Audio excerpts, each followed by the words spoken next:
A community college is many things to many people.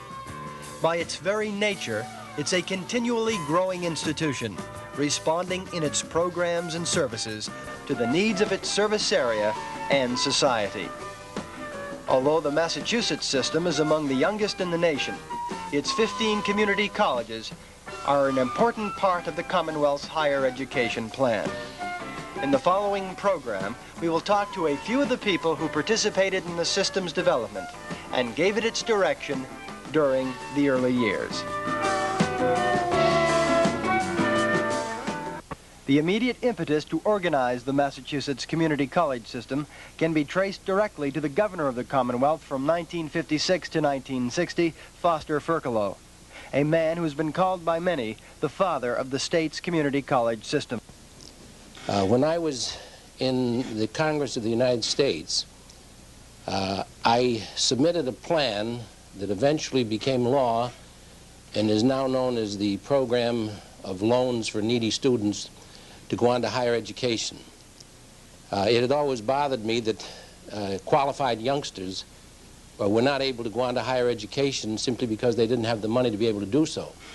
So for that reason, I proposed the program that is in existence now and has been for the last many years to lend money to needy students, and then they would have 10 years after graduation in which to repay it. My thinking at that time was that I wanted to bring higher education within the reach of every qualified student, well, in the country then.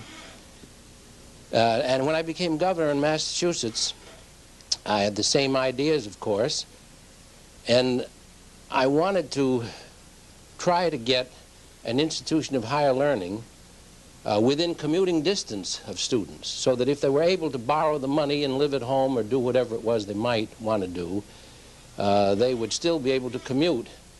So the two programs really work together in one sense. So when I was governor, I submitted the program for what we called regional community colleges. And the idea was to have a network of community colleges throughout Massachusetts so that every area of Massachusetts would have good higher education within commuting distance. We used a figure of 25 miles, within commuting distance of all the students.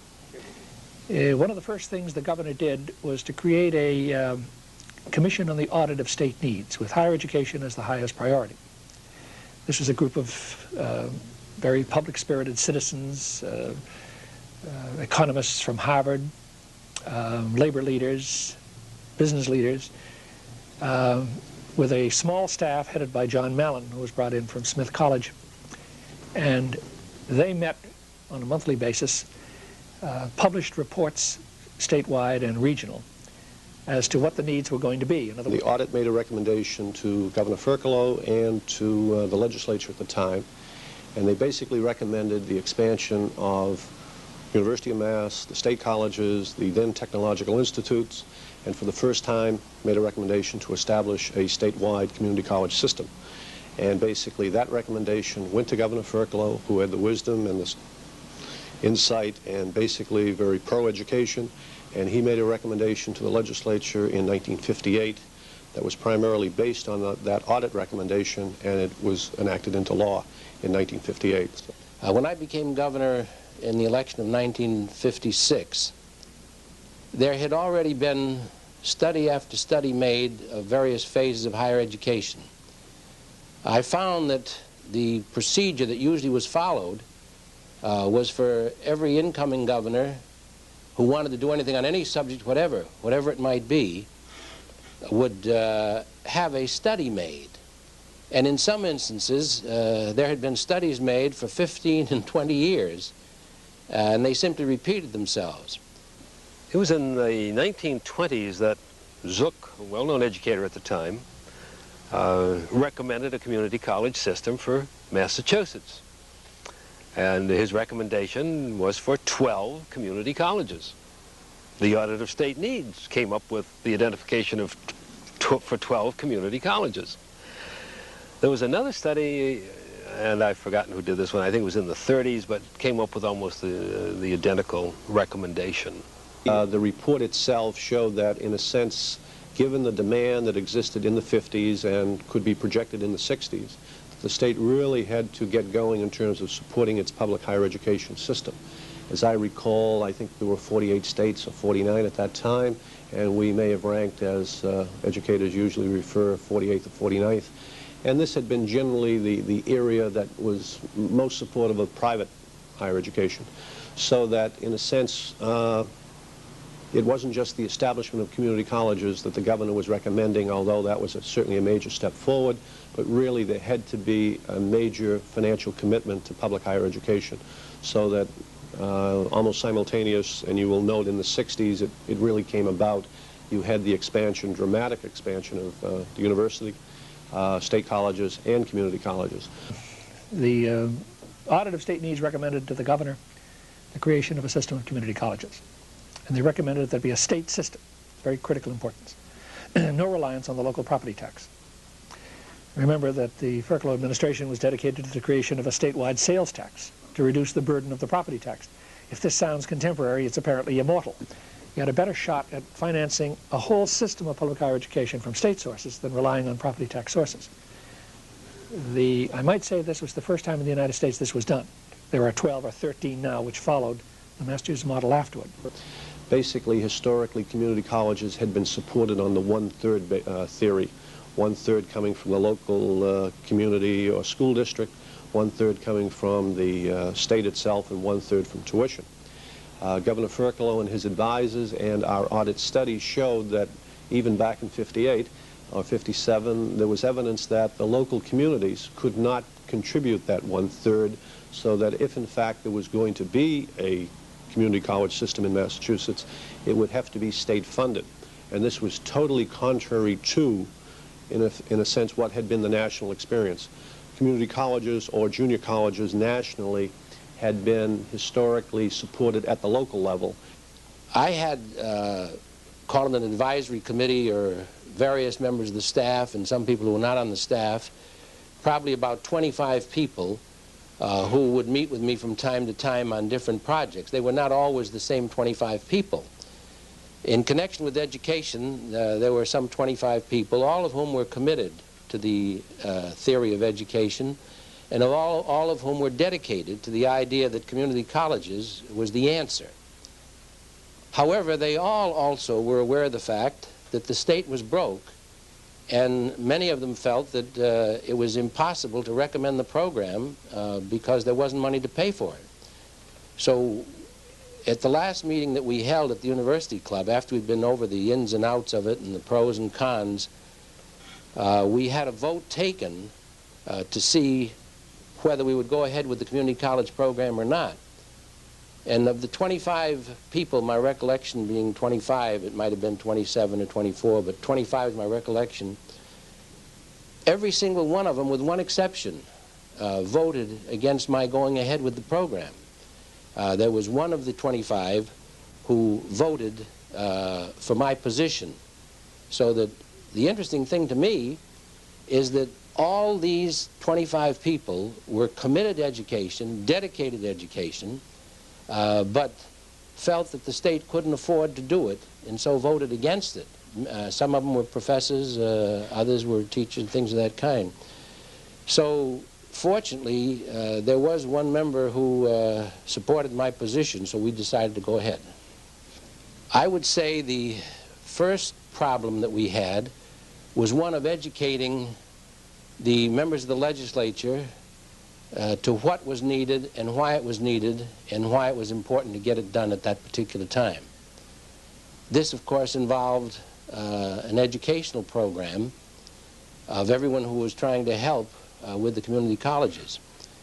And so we had meetings with individual legislators, we had meetings with groups of legislators, and in effect, what we really did was to set up the legislature at various meetings so that we could be sure they understood fully what the community college program was.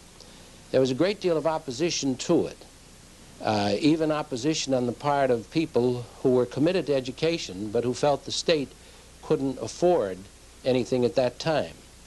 Now, going back to 1957, you must understand that the state was probably in the worst financial condition it had been in the entire history of the state. As a matter of fact, in my inaugural address, I departed from tradition in order to point out the terrible financial condition that the state was in, and it was. The only difference between the condition then and the condition today is that today you have more zeros, but the problem basically was the same. I think probably might have been in worse condition then than today. So in addition to educating legislators to the need for the community college, we also had to try to convince legislators who already felt there was a need, but who didn't want to spend the money because they didn't feel the state could afford to spend the money. So besides the educational program of the legislators, we then had to try to go in the back door.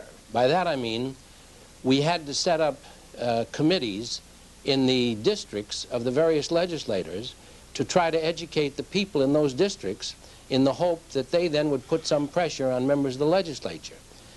We had what was perhaps the most ambitious citizen participation program in the nation, where we had citizens participate in every phase of government. And so we set up what we called advisory groups of prominent citizens and influential people in every region of the state. And we proceeded to educate them to the need for the community colleges and to get some public support if we could. That's about the way it worked. We had to submit the program, lobby legislators, argue, cajole, do whatever you do. We were very fortunate, I mentioned the support of Governor Ferkelo, but we were also very, very fortunate that the legislature totally committed itself to a community college program, and the problem, as many will suggest, when you single out individuals, you have a problem because you always leave certain people out.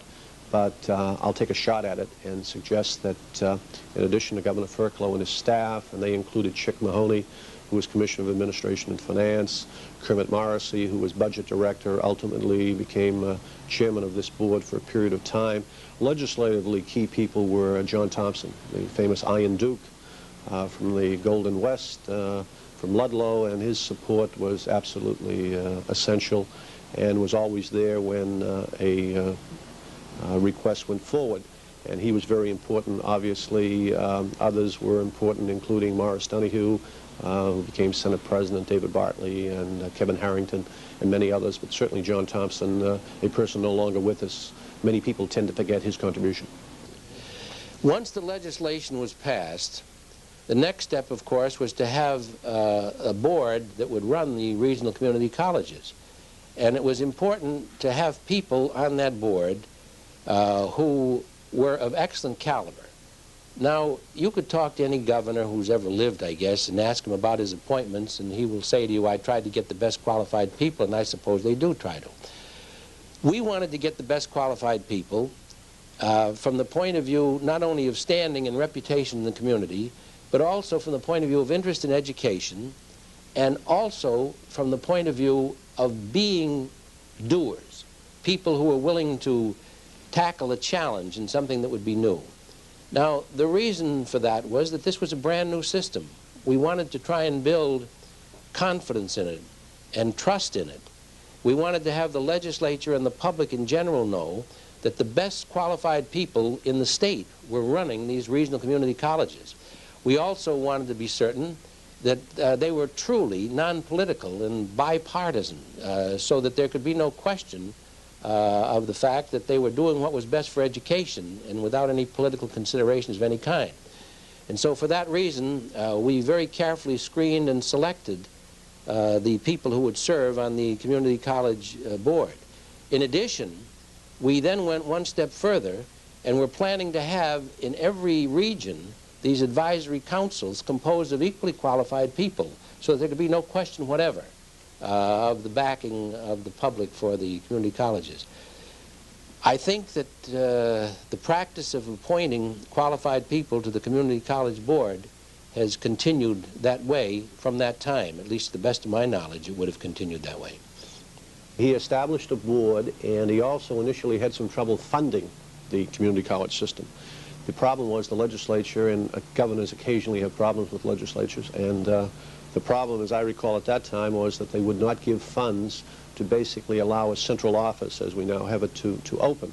They did give some funding for the planning of community colleges. Governor Furcolo had recommended, as I recall, that 8 brand new community colleges based on the audit plan, because the original plan called for 9. And his plan was to move forward with 8 of those colleges. He had a game plan to have 8 colleges built, $3 million each, and so the total package was $24 million, as I recall. The legislature rejected that request and replaced it with, as I recall, $1 million to plan the system. So with the dollars available for planning, the board showed the wisdom of basically taking that planning money and moving forward, and rather than building brand new facilities, taking over older facilities and proceeding forward with a plan that ultimately led to the new facilities. We had hoped and expected that eventually there would be a community college plan throughout Massachusetts with community colleges scattered all over the state in one way or another. And I had hoped that they would all have the same basic kind of architecture, modified in different places according to the location, but the same basic type of architecture, so that once you saw a community college in whatever section of the state, you'd know it was all part of the same system. But in the beginning, we took the position that you would start a community college wherever and however you could. We were working without any money. We were working on a shoestring. And the idea was, get this program started. It then will take care of itself, and they won't be able to stop it, and then you can provide these things afterwards. But if you don't get it started, you're never going to get anything provided. And so we took the position that we would beg, borrow, or steal buildings wherever we could. Rent it if it needed to be rented, get the use of it for free if we could. But however we could do it, get it started. And that's what we did, with the expectation that later on it would be changed and improved. And that's, of course, exactly what happened. We got it started in makeshift places, not necessarily the most beautiful places in the world, but they did the trick. And that's what we did. If that approach had not been taken, I don't believe you ever would have had the program started, because you would have had to say, well, we need $7 million for such and such a school, and that would be the end of it right then and there. We were able to go to the legislature and say, we're going to be able to get a building rented for almost nothing, or we're going to get a community that will donate a building. It's not the best thing, but it was a matter of money. Today, of course, you've got some beautiful community colleges, and it's what we had hoped would happen. $1 million was provided in a capital fund, almost as an incident in a capital outlay bill off to the side, without details, for the creation of community colleges. But we couldn't get an appropriation of hard money. And in 1959, we lost the appropriation, I think it was $69,000, to create the Berkshire Community College. Now, Berkshire would not rank in the top priority of the state, population-wise or need-wise. But they were spending a great deal of money in Berkshire County training technicians to serve the needs of General Electric in that part of the state. So with a massive technical need in that part of the state, and with substantial local support from the Miller family, the newspapers, and just about everybody out there was very much in favor of it. We went for an appropriation of $69,000 and lost it on a roll call vote in the House. With a very friendly Speaker of the House and all the rest of it, we still lost it. And it was determined that one of the things we had to do was to get some muscle in the board to begin taking seriously the appropriation process.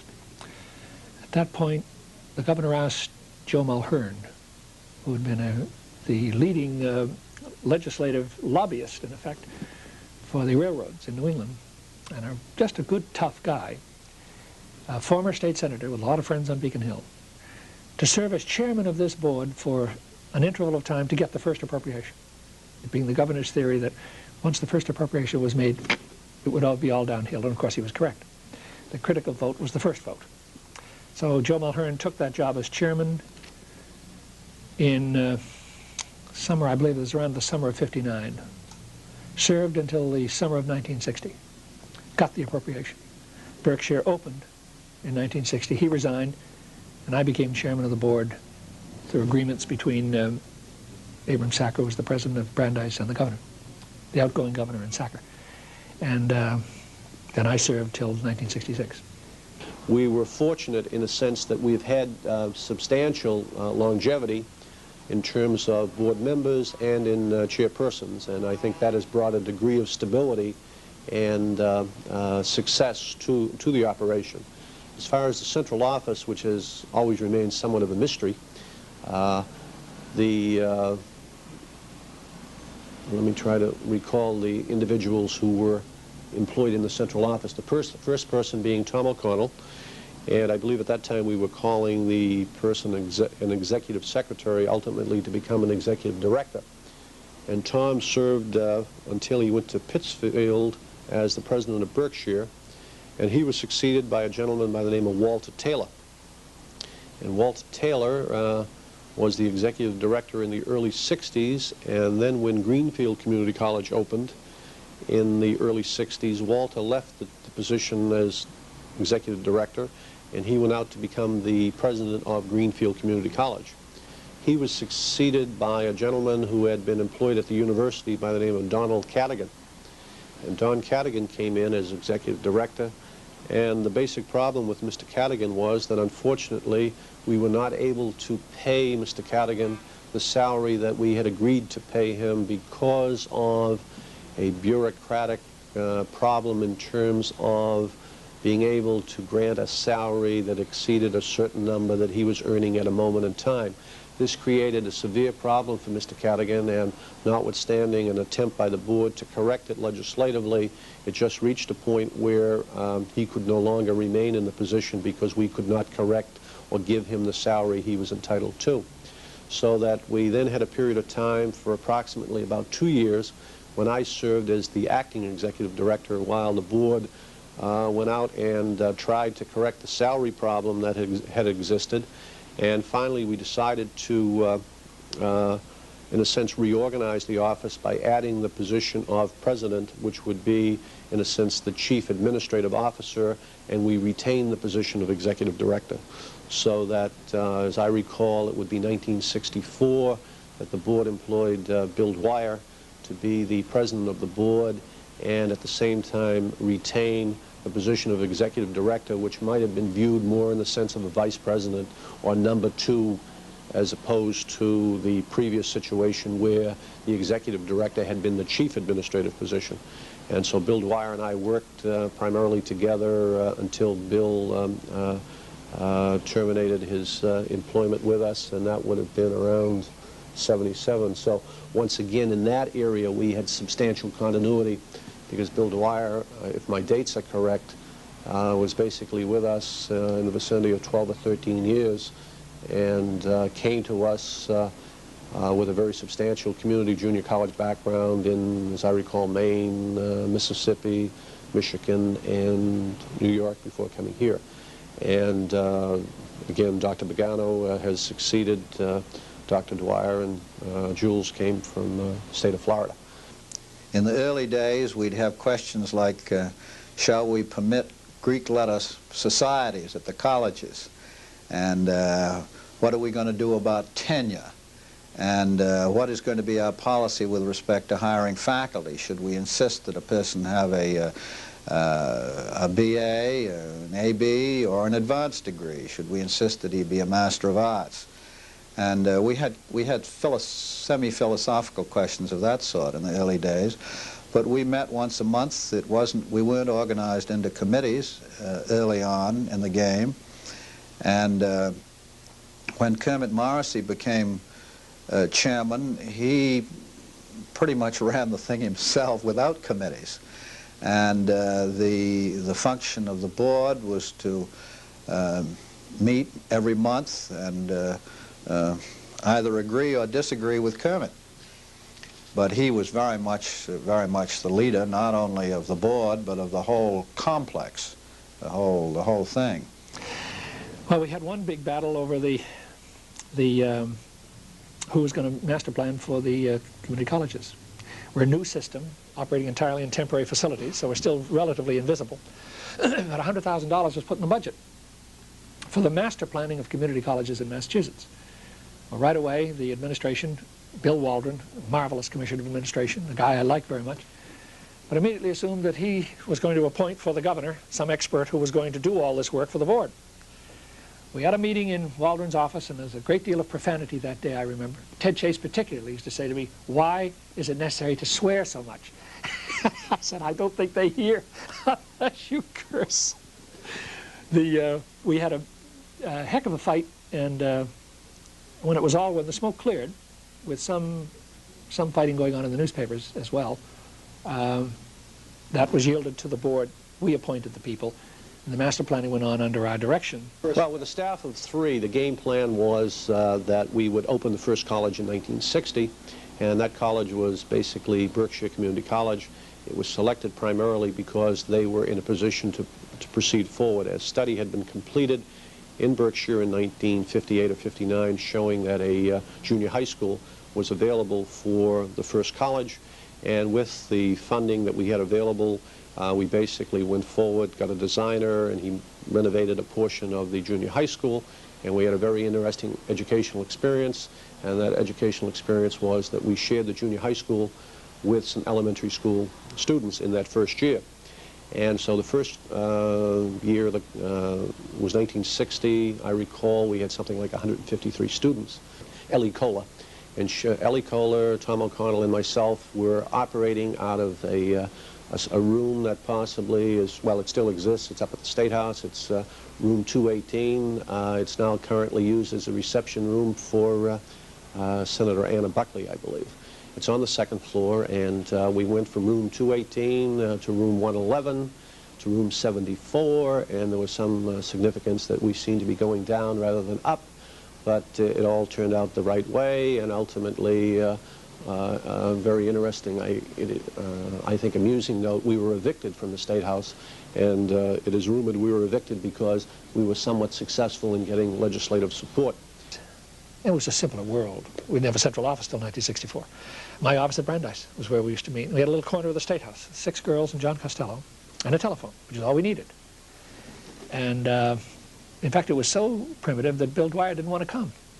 When he was selected by the committee, and they came back and told me that he didn't want to serve, I immediately got a hold of him, met him over at the Bellevue, harangued him for 2 or 3 hours, and he damn well was appointed the next day to stop the nonsense, that this was nothing but opportunity. He was saying, well, the politics, da-da-da. I said, what are you talking about, politics? I said, for Christ's sake, all the politics will be the board that'll do everything. You won't have to have anything to do with politics.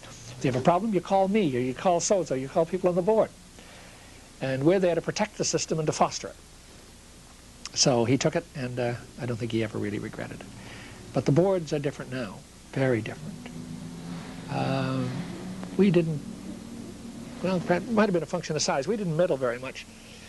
Didn't meddle at all in the colleges. We hired the presidents. We were so busy doing, I suppose, all the rest of the stuff. Few legal matters would come up. Ted Chase handled them personally. We didn't have any law staff. A few things involving the Attorney General. I fired a janitor once, the brother-in-law of a state representative.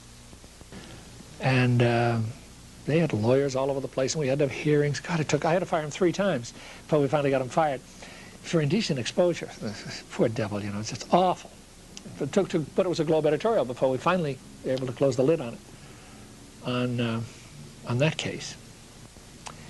We used to meet at Brandeis. The presidents met with me regularly. That was the President's Council, as it were.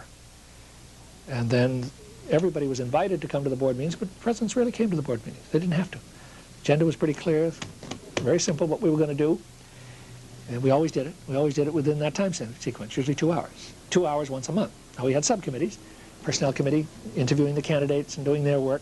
They'd get it ready for the board and they'd do their thing. And the Finance Committee and so forth. But it worked very, very quickly and efficiently. Nothing like today is a kind of grim reminder of the fact that every success must fail. Just the way it is. If it gets sufficient size and density, get beyond a certain critical mass, inertia takes over.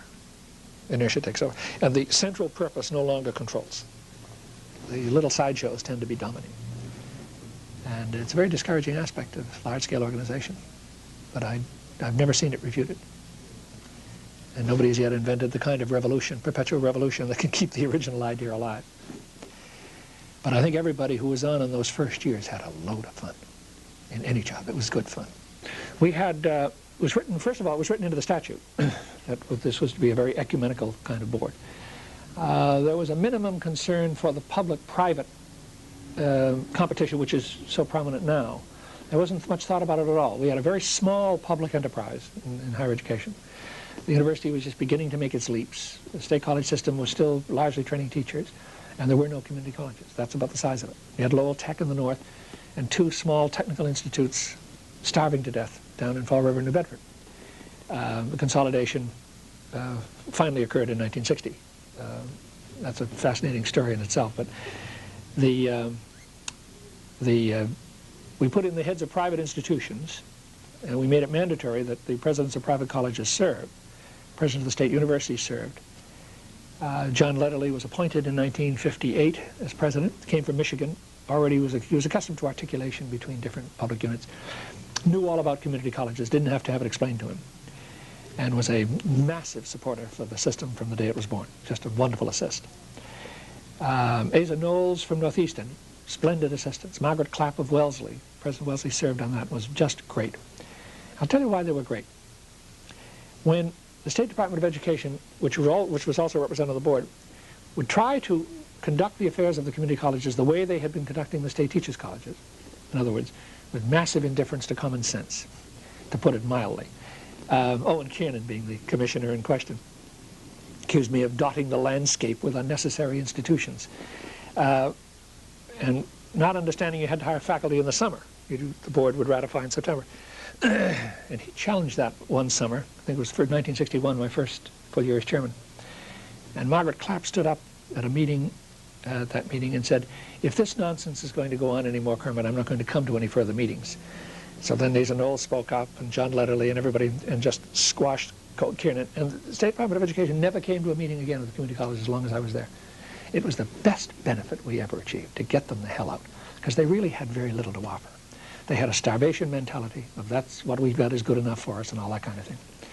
So they were, yeah, the private schools and universities played a substantial role in setting the right tone as to how the board would conduct its business, and setting it to differentiate them totally from the community colleges. But also the alliance with the university began at that point and remains strong to this day. I think the whole attitude of the university toward the community colleges set a stage for certainly a better reception on the part of the state colleges and so forth for what the community colleges were doing, and also for acceptance of their graduates without this business of challenging credits all the time. So another big fight took place. I forget which year, whether it was 63 or 64. It was the year of a salary increase, in which everyone in higher education was to get a certain sum of money for increase. That was understood. But when the bill went through the House of Representatives, John Thompson was still Speaker. That's one way we can date it. I forget what was his last year. But he was a particularly good friend, Foster Ferkalow, a good friend of mine. When the bill came before him, he put in an extra percentage for the community colleges. Now that broke the agreement. The bill passed that way and came to Endicott Peabody's desk in that form. He called me. I was executive assistant to Sacker, Dr. Sacker at Brandeis, as my full-time job, and I was chairman of the board as my avocation. And Governor Peabody called and said, Kermit, we're in a jam. He said, we've got a bill calling for a larger increase for community colleges than for the university or the state colleges. And he says, and I can't veto it. It's not the kind of bill you can veto. He says, what can we do? I said, well, there's one thing we can do, and that's give fiscal autonomy to the community colleges, and that the board take care of this matter and reintroduce equity, our original understandings with the governor and everybody else. So he gets Sherwood Tarlow and some other people, and he had his experts calling back. Yes, we had, the legislation was all ready to go. Same thing as existed for the state university, just put it in. He did, with a special message. And I called a special meeting of the Board of Trustees as soon as it passed with an emergency preamble, so it was effective the next day. And it gave us, the board, power to set the salaries. Now, in the meantime, community college personnel had quite understandably been counting their money. I called all the presidents into Brandeis, and I said, I'm sorry, don't count your money. That extra few dollars, we are going to reinvest in something very good for the future of community colleges. So I explained the whole thing to them. They understood. Absolute unanimity. There was never a word in the newspapers as to what happened on this issue. It all happened quietly behind the scenes. And nobody broke the rules. Bill passed, the board met, we made the adjustment, clean as a whistle. And they had fiscal autonomy from that time on, which, by the way, the state colleges didn't get for 4 or 5 years afterward. Just happened to come as a result of John Thompson's effort to be nice to his friends.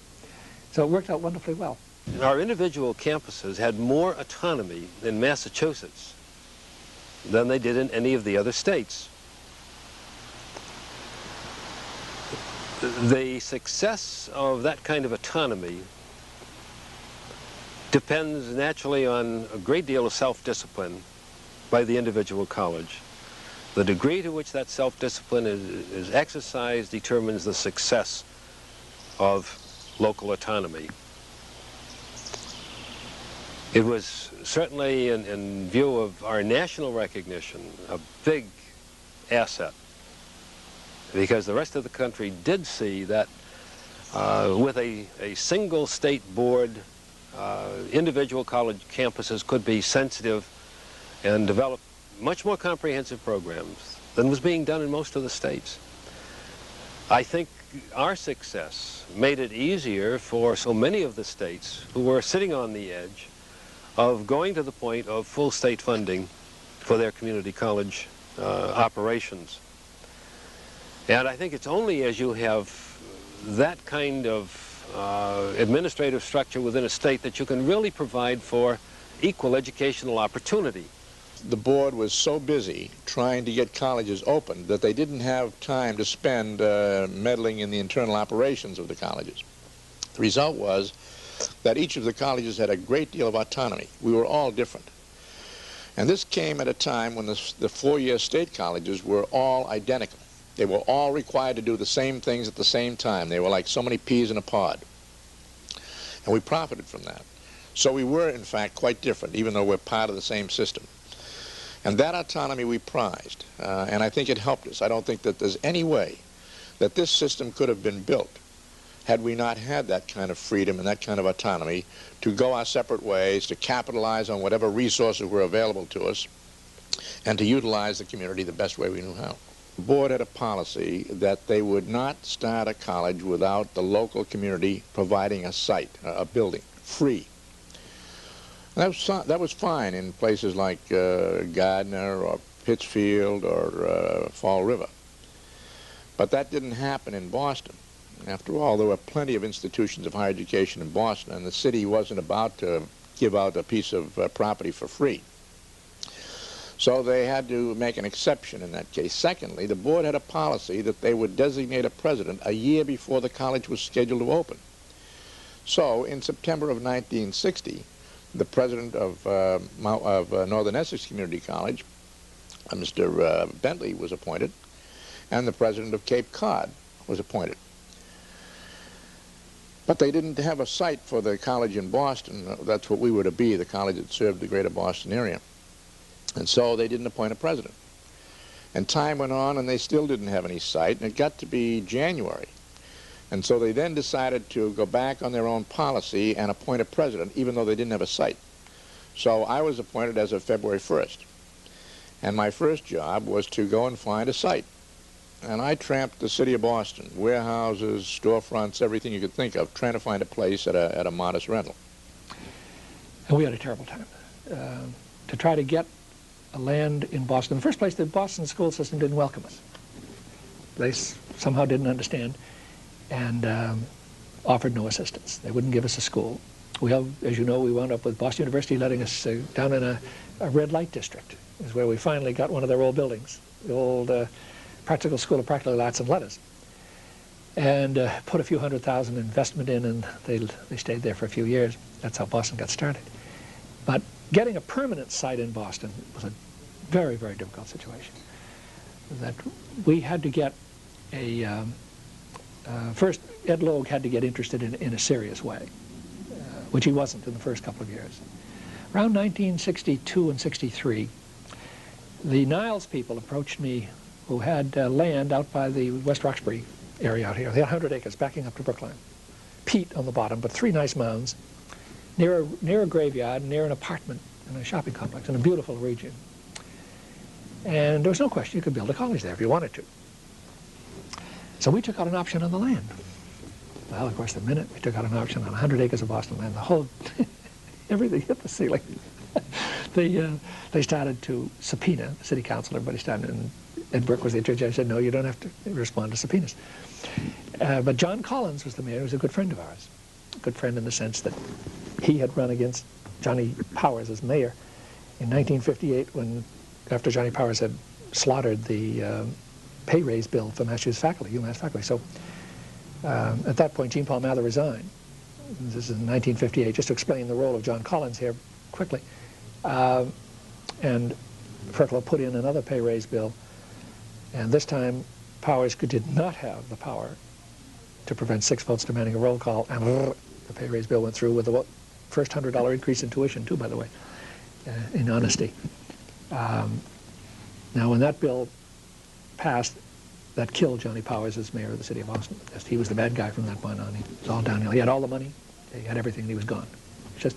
And an unknown fellow with infantile paralysis, Johnny Collins, who Ferklow had appointed Register of Probate, waltzed home as mayor of the city of Boston. So he was a good friend, and I helped him in the campaign. I was his policy advisor, or issues man, and that kind of thing. So Collins was very sympathetic and wanted to help. He read this in the papers. He said, "For Christ's sake, Kermit, what's going on here?" I said, "Well, we're having a terrible time. We can't get any land at all." So he called Logue in, and we had a session that day, and he gave Logue, he says, "Look, they're going to do it whether you like it or not. We're going to have it. Now, will you have somebody look into what a community college is and what it might need and help these people get a site?" So then David Crane, very brilliant planner, and Ray Rothenell, who's working for me right now, my director of institution research and planning, and all my liaisons with the Boston schools, went to work on a study of community colleges in Boston and came up with several suggestions. One was the methane gas, Columbia Point. No, we didn't want to touch Columbia Point. Another was Roxbury. There was two city blocks, but with a division, and we didn't like that. And they finally came up with the Charlestown prison, facing toward Everett and Somerville. The whole lovely setting for that one made sense as a first college, because we always anticipated 2 and possibly 3. We didn't know whether it would be 2 or 3. And for the city. And then the agreements were made. In around 1963-64, it was all pretty much completed, even to the college station, the movement of the B&R tracks, everything. All Logue ever wanted. When we all got finished, we had many swearing matches too, but when we got finished, he wanted a big tower at the end of the Charles River as a wonderful sighting point, as a visual on the Boston skyline. So we were there with Shepley Bullfinch and some other people, and they're saying, "How about a lovely tower? Just throw a tower in there, Kermit." And so the Shepley Bullfinch people said, "Well, what would you do with the tower?" He said, "Well, can't you put faculty up in the tower?" I thought it was totally impractical. It became apparent, really, that we had to serve not only the core city with the Charlestown site, but we also had to serve the suburbs, the Newton, Wellesley area, with a college. And if we put this college in Charlestown, we couldn't serve the constituency that we could have served had it been placed out in Jamaica Plain, or out at the John Hancock village site. And so we made the decision to have 2 colleges, continue Massachusetts Bay in another location and have a brand new college and call it Bunker Hill.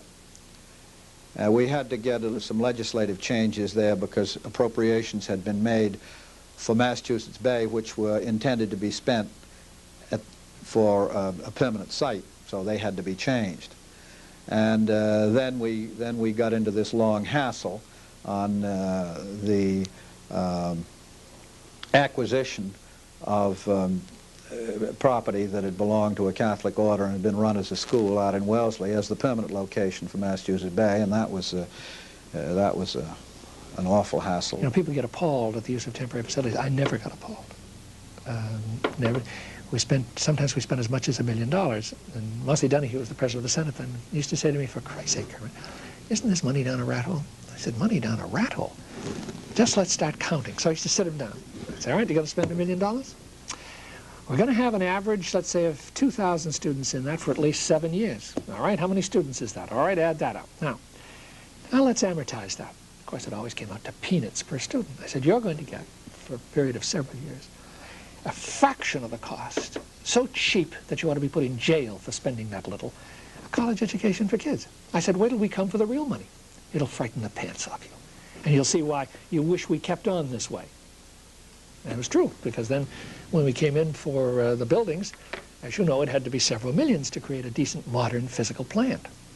But my God, to patch up with an imaginative architect an old school building was a lot of fun for him. It gave an asset back to the community.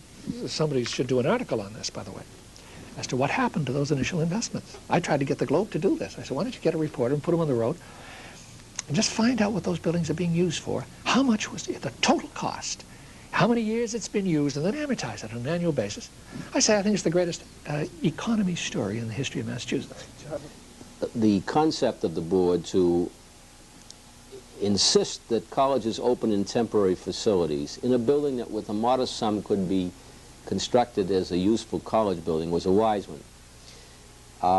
First of all, from the investment point of view, the building that we have vacated, the Elm Street School, has a life expectancy with just ordinary maintenance of 25 years. It's being used as a CETA building. The other two buildings, one is now a school, and the third building is now the permanent location and the central location of the Gardner City Library. So those buildings have been made useful through this refurbishing. But more important, as the staff that came to the community colleges in those early days were young staff, young people, it allowed us to make our mistakes without the expenditure of large numbers of dollars to correct. I think it was valuable experience for me to work with an architect in the refurbishing of this old building. When we eventually had to work with an architect for what became a $22 million structure, I was more knowledgeable about how to deal with him, more efficient, able to put into words exactly what we needed. Secondly, in terms of starting curriculums in those years in these old buildings, we could start one with a modest sum of money, try them out. If students didn't migrate to those curriculums, we could drop them. And so that when we built the permanent facility, we weren't building laboratories to support curriculums that were going to go out of existence. Well, in 1964, when I arrived, the colleges were all in temporary facilities. As a matter of fact, at that stage of the game, there hadn't even been a capital outlay for planning for new campuses. I am frankly amazed that the public image was so good in view of the terrible physical facilities under which in which the colleges were operating. And I think so much of the credit of the success of the early programs has to go to those presidents who were really dedicated and worked under all kinds of handicaps to make any kind of program go. The legislature certainly had no idea as to what a community college was. They weren't sure whether or not it was a high school or whether it was a four-year college, and if it were, then we've got state colleges, and you have all those kinds of conflicts arising in the minds of the legislature, so the level of funding wasn't good by any means. We gave out amazing assignments. The board would tell a gentleman, be it a Harold Bentley at Haverhill, a Jack McKinsey at Mass Bay, or an Irving Bartlett down at Cape Cod. You're the president of, no, we called them directors in those days, and there was a degree of confusion, but we would say, Director Bentley, you're the president of the college, you have a secretary, open the college next September. And it was go. Fortunately, having a relatively small central office, and there are those that might suggest that would be a good idea today, although I might disagree with them, we're talking about the fact that things had to move, and we improvised. There was a collective feeling of pioneering and basically working with other state agencies. I think sometimes people fail to realize that the things that happen in community colleges did call for team effort. The credit really goes to the presidents of these colleges, their commitment, the sacrifices they had to make in view of all the obstacles in their way, financial, facilities, lack of understanding of philosophy. They had to do the job because they were talking people to people. And that's the strength of the whole community college operation, people to people. Now, in those days, the people who appropriated funds and allocated positions didn't understand that a college needed to have anything besides a president and a faculty. They didn't understand, for example, that you should have a dean, or you should have a registrar or an admissions officer. So from February 1st until July 1st, I was the only employee of this college. I did not have an office. I sat at a desk in the State House. I developed the first catalog myself. You know, faculty today would have seen that done. I just sat down and I wrote out curricula, courses and curricula for a dozen different majors. Took it to the printer, designed the layout, got it printed, designed an application form for students to apply on, designed an application form for faculty to apply on, interviewed all of the students, interviewed all of the faculty applicants, took care of a few other things like overseeing the renovation, and so on. It was just alone. And it was exciting. It was time-consuming, but exciting. So I ended up at North Shore Community College in Beverly, which is suburban situation in a community serving, well, serving several communities, mainly those who really did not understand what a community college was, had no concept as to the kind of relationship a community college could develop with a community. And obviously, we were starting with poor visibility because we were, as so often happened back in those days, starting in a condemned building that had been a former elementary school. So, you know, that doesn't do much to enhance the image of a situation. So what we had a real problem. We started, I think I started about in January to open in September. With a building that needed complete renovation, with no staff and no equipment, and a public that didn't know why in the devil we were there. So we spent a pretty busy summer, and we had an opportunity to meet with many community groups and explain our concept. First place I started was with the superintendents of the various high schools and their boards, and they were all kind enough to give me an audience. So I don't know how many speeches I gave that summer, but more than I'd ever want to do again.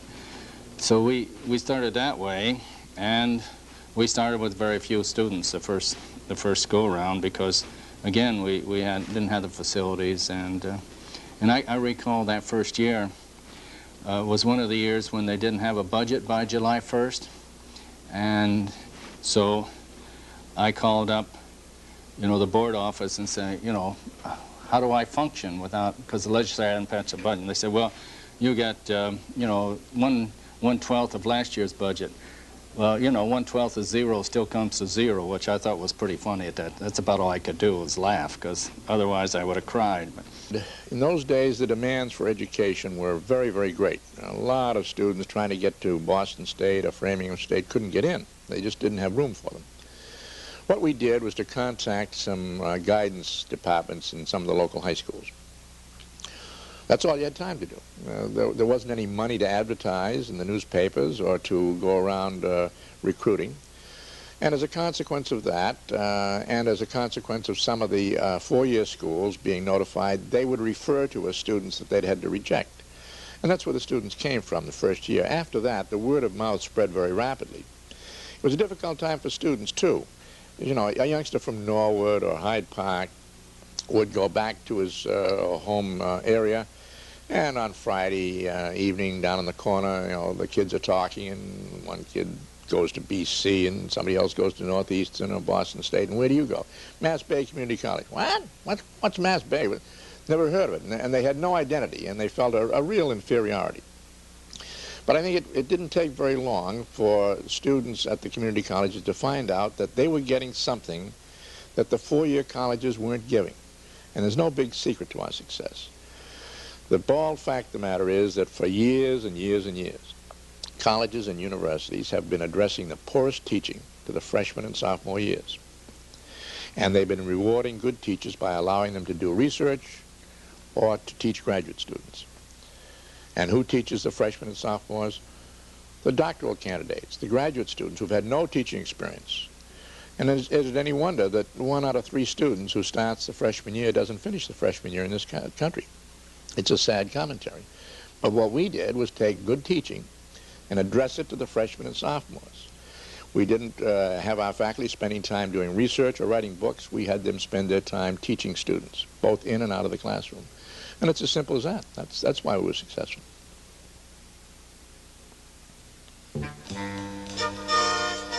Founded in 1960, Berkshire was the first community college in the Massachusetts system. Today, it occupies a new 180-acre campus 4 miles west of the center of Pittsfield. Northern Essex Community College was established in 1961 and is located in Haverhill, a short distance from Route 495. Massachusetts Bay Community College, also founded in 1961, is located in Wellesley Hills, where it occupies the buildings of a former Catholic high school. Greenfield Community College, founded in 1962, is located in the foothills of the Berkshires off of Route 91. Cape Cod Community College was established in 1963 and in 1970 moved to its new campus, located on the north side of the Mid-Cape Highway in West Barnstable. Mount Wachusett Community College is located in Gardner and was established in 1963. The college moved to its new 300-acre campus in 1973. Also in 1963, Quinsigamon Community College in Worcester was founded. It now occupies the former Assumption Prep School facility. Holyoke Community College was established as a municipal junior college in 1946 and entered the state community college system in 1964. In 1965, North Shore Community College became the 9th college in the system. It is currently located in temporarily leased facilities in Beverly. Massasoit Community College was established in 1966. Its new campus is located in Brockton. Bristol Community College was also established in 1966 and occupies a 106-acre site in the northwest section of Fall River. Originally organized by the city of Springfield in 1964, Springfield Technical Community College merged with the Massachusetts system in 1967. The 13th member of the system, Middlesex Community College, was established in 1970 and now occupies buildings on the Veterans Administration Complex in Bedford. Plans are underway to move to the Marist Fathers property adjacent to the present campus. Roxbury Community College was founded in 1972 and is now located in a converted church building. The Massachusetts Board of Regional Community Colleges has selected a location for the college's permanent campus in the southwest corridor area of Boston. The newest community college is Bunker Hill, established in 1973 in Charlestown. Construction is currently underway to complete the college's building program.